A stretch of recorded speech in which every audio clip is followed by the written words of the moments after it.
Alice celebrates her 50th birthday surrounded by her family. Her husband, John, makes a toast in her honor and calls her the smartest and most beautiful woman he knows. Alice kisses him and enjoys the love of her family. She feels like the luckiest person in the world. Alice is a linguistics professor at Columbia University in New York. She is a world-renowned doctor and the author of foundational books in her field. Alice is invited to give a lecture at the University of California, and she delivers it masterfully. She captures the audience's attention by explaining how children learn to speak. However, halfway through her presentation, her mind goes blank. She can't find the words she needs. After a few uncomfortable moments, she finds a substitute and continues, but she feels strange. This has never happened to her before. While in California, she takes the opportunity to visit her daughter, Lydia, who dreams of becoming an actress. Alice does not agree with her career choice and tries to persuade her to choose another path. However, Lydia reveals that John, her father, does support her and has even been funding her participation in a theater company. Alice is surprised. Her husband hadn't mentioned it to her. Back in New York, Alice goes for a run around the Columbia campus, where she's worked for years. Suddenly, she becomes disoriented and can't remember how to get home. She looks around but recognizes nothing. She takes a few moments to calm herself and eventually finds her way. When she gets home, her husband tries to hug her, but Alice is too overwhelmed. Instead, she tells him she was surprised to hear that he was sponsoring Lydia's career. John assures her that he told her, but she repeatedly denies it until he gives in. He notices something is wrong, but she insists that everything is fine. Nevertheless, once he leaves, Alice begins to worry. She decides to visit a neurologist to make sure everything's all right. The doctor gives her a test, asking her to remember the name John Bath and the street Washington. Then he asks her several questions, which Alice answers flawlessly. Finally, the doctor asks her about the earlier information, and she can recall the name, but not the address. He gives her several street name options, but even then, she's unable to recall them. The doctor appears somewhat concerned. He explains that she will need to undergo an MRI scan and asks her to bring a close family member to the next appointment. Time passes, and Christmas arrives. Alice can feel that her memory is deteriorating more and more. She challenges herself to remember words and, to her relief, always manages to do so. Her son arrives with his girlfriend, Jenny. Alice greets her and says it's a pleasure to meet her. When the rest of the family arrives, Alice asks them to leave the kitchen so she can concentrate on finishing dinner. Lydia finds it strange. Her mother never asked them to do that before. As soon as they leave, Alice has to look up the recipe for the dish she prepares every year. When she sits down at the table, she greets Jenny again, introduces herself, and says it's a pleasure to meet her.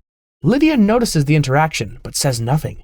Alice returns to the doctor, who informs her that no tumors or microstrokes were found in her scan. However, he's concerned about her cognitive decline, which is very unusual for her age. He wants to run another test to confirm whether it's Alzheimer's. Alice is paralyzed. She wasn't expecting the situation to be so serious. The doctor insists that she bring a close family member to the next appointment.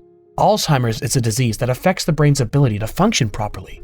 In people with Alzheimer's, certain proteins build up and form plaques and tangles in the brain, disrupting communication between neurons. As a result, they gradually lose all cognitive functions, from memory and the ability to communicate, to reasoning, decision-making, orientation in time and space, and the capacity to perform even the most basic tasks. It's a devastating disease that slowly robs them of their autonomy, their memories, their ability to recognize loved ones, their identity, and their connection to reality. We'll explore the process experienced by a person with Alzheimer's, the symptoms they go through, the emotions that arise, and the pain their family also endures. Just a quick pause to say that if you're enjoying this video and haven't subscribed yet, please consider subscribing. It would mean a lot and really helps me keep making more videos and content like this. Alright, let's get back to the story. Alice returns home and sees John, but she doesn't want to tell him what she just heard. That night, she can't sleep. She tosses and turns in bed until she decides to wake John and tell him what she knows. He tries to comfort her, assuring her that everything will be fine, that she's only imagining it. She becomes upset and begs him to take her seriously. She knows how she feels in her husband's arms. She weeps inconsolably. He tells her it's still too early to conclude, but whatever happens, he will be there for her. They return to the doctor, who confirms that Alice has Alzheimer's. John tries to argue, suggesting there may be other factors causing the memory loss, but the doctor insists that the results are definitive. However, he has even sadder news. Alice has familiar Alzheimer's, a rare and hereditary form of the disease, which means that if her children have inherited the condition, they have a 100% chance of developing it. Alice and John also gather their children to give them the heartbreaking news. Everyone is shocked. Their mother is still very young. They ask her repeatedly if she's sure the diagnosis is correct. The children's reaction is one of denial, which is completely natural. Alice experienced it as well when she first began to suspect that something was wrong, and John did the same when he received the results. Denial is a defense mechanism that allows people to gradually process overwhelming information. It's a temporary shield against intense emotional pain. However, for some, moving past the denial stage is extremely difficult due to the pain involved in facing reality. We'll see that John will struggle greatly to accept his wife's condition, which will cause problems for both of them. Alice explains that they have the option to find out whether they inherited the disease, but the decision is entirely theirs.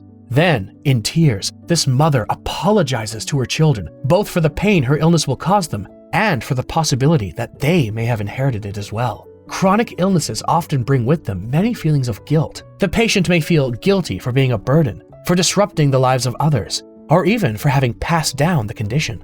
On the other hand, loved ones may also feel guilt for being healthy while the person they love suffers, for wishing things could go back to how they were, or for having to prioritize their own well-being over that of the patient. According to the philosopher Martha Nussbaum, guilt arises when we feel we have not lived up to our moral expectations. In this context, we can understand that Alice feels guilty because she never wanted to be the kind of person who depended on her family for everything or became a burden. However, this situation was beyond her control. She didn't choose to have Alzheimer's. On the other hand, her family will also face feelings of guilt, as in some situations, they will be forced to choose between caring for Alice and taking care of their own well-being. They feel responsible for protecting their mother, but they also have the obligation to care for their own needs. It's a very difficult situation to balance, and each case is different. But there are two ideas I would like to share. First, in most cases, everyone is doing the best they can. And in light of this, do not demand of yourself something beyond your strength. And do not let guilt consume you, because it only adds more suffering to an already painful situation. Second, as we see later on, the lives of those who are healthy are just as important as the lives of those who are ill. Culturally, we tend to admire those who sacrifice everything to care for those in need, and it's undoubtedly an honorable thing. But it's also important to remember that the lives of those who remain matter just as much as the lives of those who are leaving. Alice tries to continue with her life, but it becomes increasingly difficult. She continues teaching at the university, but in front of her students, she sometimes can't remember what they covered in the previous session. While cooking, she sometimes finds shampoo bottles in the refrigerator, signs that she's been having increasingly frequent episodes. She receives a call from Anna, her eldest daughter, who informs her that she took the tests and, unfortunately, she too has inherited the disease. Her brother Tom tested negative, while Lydia chose not to know the results. When the semester ends, Alice's department head reads her the feedback from her students. They mention that the class lacked focus, that the teacher seemed unable to concentrate, and that at times she even got lost in the content. Alice apologizes and assures him she will do everything possible to improve. He asks for an explanation, and she has to confess her secret. She expresses her desire to keep teaching, but although her department head is very understanding, the reality is that her condition is going to limit her too much. Alice goes out for a run, and when she returns home, she finds John very worried because she hadn't taken her phone. She was late, and as a result, they had to cancel an important dinner with John's boss. Although Alice apologizes, deep down, she doesn't really regret it. She doesn't like the idea of being at a dinner surrounded by people sharing stories. Finally, she opens up to her husband and says, "I'd rather have cancer. It would be less shameful. I wouldn't feel like a social nuisance or a..." Then she forgets the word. She decides to visit a care home for people with Alzheimer's. She doesn't tell the staff member that she herself has the disease. She pretends she's looking for a place for her mother. She observes the people affected by the disease. They all appear confused, withdrawn, and disconnected from reality. She sees one patient get up from her chair. A nurse quickly helps her sit back down. The staff member mentions that one of the residents was part of the team that sent the first satellite into orbit. Seeing this man, who was once so successful thanks to his intellect, Alice feels a deep sense of identification. Even though it's one of the most humane and best-equipped facilities, Alice doesn't like the idea of spending the rest of her life there. Back at home, she types a list of questions on her phone that she needs to be able to answer. The name of her eldest daughter, the street where she lives, and the month of her birthday. At the end, she writes a note. When you can no longer answer these questions, go to the folder on your computer called Butterfly. She records herself on video, saying that if she's watching the video, it means she can no longer answer any of the questions. In that case, she is certain that the best decision is to follow these instructions. She must go to her dresser, the one with the blue lamp, open the top drawer and take the pills from the bottle. She must swallow them all at once, lie down and sleep without telling anyone what she's doing. She finishes recording the video and saves it in the Butterfly folder. After seeing what the future holds for her, Alice decides that she would rather leave this world. While she still retains some of her faculties, she will continue enjoying her family and her life. However, when her mind no longer allows her to remain connected to reality, she does not believe it's worth continuing to live that way. I wouldn't want to judge the decision of someone who's going through something I've never experienced. On the contrary, I would like to take this moment to try to understand the depth of the pain she's carrying. I cannot imagine how much suffering she must be enduring to even consider such a decision. If you were in her position, would you make a similar decision? Or would you consider a different option? Or if a loved one of yours were going through this and was also contemplating such a decision, would you respect it? Months go by, and Alice's illness continues to progress. One morning, she wakes up disoriented and notices a bracelet on her wrist that says, "Memory impaired." She's not in New York. She's at their vacation home. John brought her there after she was discharged from her teaching position at Columbia. Together, they walk along the beach and enjoy a few relaxing days. They spend the evening reminiscing, and he tells her how much he loves her. Alice feels so happy that she suggests John should quit his job and they could take a sabbatical year together, as this might be her last year being herself. Her husband asks her not to say such things. John is still struggling to accept the future that lies ahead of them. Chronic illnesses not only affect the patient, they also bring immense suffering to their loved ones. Normally, we talk about the pain of the patient, while the family's pain is pushed into the background, as if their suffering were less valid because they're not the ones who are sick. John is watching his wife gradually weaken and die. The pain he's experiencing is also extremely important and must be acknowledged. However, he doesn't feel entitled to express it or to complain, as doing so would seem insensitive toward his wife. Psychologists suggest that in cases like this, both individuals would benefit from creating spaces for communication in which they can express their emotions, fears, and concerns openly, without fear of judgment and without feeling guilty for what they feel. Speaking honestly would allow them to feel more supported, to process their emotions more effectively, and to strengthen their relationship. If Alice and John have always supported each other, it's contradictory that in the most difficult moment of their lives, they feel unable to do so. The next morning, they're ready to go for a walk. But first, Alice wants to go to the bathroom. She walks around the house but can't remember which door leads to it. She tries to figure it out on her own. She opens and closes several doors, but doesn't find it. When John catches up with her, he freezes. Alice has wet herself. She didn't make it in time. She has no idea where she is. With great tenderness, John helps her clean up. Lydia comes to visit and notices the butterfly necklace her mother's wearing. Alice tells her that when she was a child, her teacher told her that butterflies don't live for very long. She returned home very sad, but her mother consoled her by saying that although the life of butterflies is short, it's very beautiful. She tells her daughter that there are still many things she wants to do. She wishes she could take a sabbatical year to be with John, but she's not sure if it'll be possible. She wants to see Anna's children be born, to see Tom graduate, and she adds that she would like Lydia to go to college. Lydia responds that she can't use her illness to manipulate her into doing things she doesn't want to do. Alice laughs and says she'll use whatever she has in her favor. Later, Alice tries to talk to John, but he's busy with work. She begins to resent that he's not giving her the full attention she would like. She decides to read some of Lydia's books. However, without realizing it, she begins to read her diary. The next day, she asks her daughter how the play went, the one she acted in with her boyfriend. Lydia, surprised, realizes that her mother read her diary. She yells at her and scolds her. Alice sincerely apologizes and explains that she didn't realize what she was reading. She was reading the words, but didn't know where they were coming from. Her daughter doesn't believe her. Alzheimer severely affects brain function in ways that are difficult to understand for someone who does not have the disease. In this case, Alice has suffered deterioration of her episodic memory, which means she can't understand the context of the information she's reading. She also struggles to connect that information with her sense of self. Her brain may be processing the words, but she can't grasp the context or realize what exactly she's doing. The next day, Alice tells Lydia that she remembers that they argued, but she doesn't know exactly what it was about. She sincerely apologizes, but her daughter tells her that she's the one who should apologize for being so insensitive. Lydia regrets how she spoke to her. She asks her mother how she feels. Alice replies that there are good days and bad days. On the bad days, she can't find herself. She had always valued and defined herself by her intellect and her language, but now she sees the words in front of her and can't reach them. She doesn't know who she is or what she will lose next. She thanks her daughter for asking. She has defined herself her whole life by her intellectual capacity, and now that very capacity is the one she's gradually losing. It seems very symbolic that Alice is a linguist. Since language and thought are constructed together, language not only helps us communicate, it also allows us to categorize our experiences and think about abstract concepts like freedom or justice that go beyond what we can see or touch. Language shapes how we understand the world, and Alice dedicated her life to studying precisely that. However, little by little, she will lose her capacity for language. she will no longer be able to speak or maintain a strong connection with reality. In this sense, the loss of language for Alice is not only a physical symptom, but also a symbolic representation of the dissolution of her identity. The family goes to see Lydia's play. After the performance, they visit her backstage to congratulate her. However, when Alice approaches her, she speaks to her as if she were just any actress, not remembering that she is her daughter. Alice decides to sign up to give a speech at an Alzheimer's Association conference. John won't be able to attend because of a business trip, but Anna and Tom are there to support her.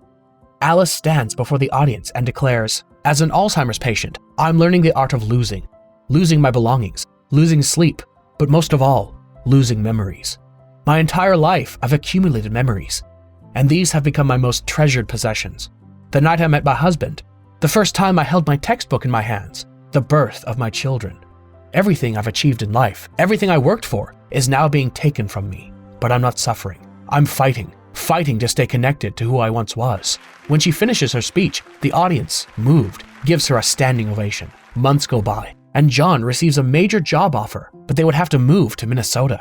Alice doesn't want to leave what she knows and asks him to postpone the position for one more year. She tries to express her opinion, but the words get stuck. The linguistic expert now struggles to communicate her thoughts. John explains that they can't take a sabbatical year. Their financial situation doesn't allow it, and besides, they don't know what treatment costs they may face in the future. Alice knows her husband well and realizes that's not the real reason. She tells him that what he really doesn't want is to spend an entire year watching her deteriorate more and more. John denies it, but she insists that he doesn't need to say it. Alice checks the list of questions she has saved on her phone. She can still answer them, though with some difficulty. One night, she wakes up desperately looking for her phone. John finds her in the kitchen. He tries to calm her, but she feels an urgent need to answer the questions.